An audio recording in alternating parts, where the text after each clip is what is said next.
কি হয়েছে বলো। আমি বাসায় আসতেছি। না থাক, আশা লাগবে না, এই ঠান্ডায় গোসল করতে পারবো না। কেন গোসল করতে হবে কেন? আরে গতবার এসে আমার জ্বর বানাই দিয়ে গেছো। কেন গোসল করছো কেন? আর এমন জ্বর বানাও, তোর শাশুড়ি এমন মন্দ বলে এত জ্বর হয় কেমনে? আমি তো আর বলতে পারি না তার ছেলের জন্য সকাল সকাল গোসল করতে হয়।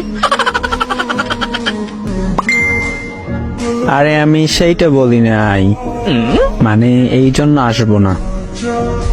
তুমি সবসময় এটাই বলো, কিন্তু ঠিক আমার জ্বর হয়।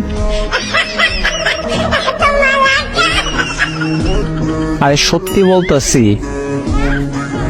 গতবারও বলছো।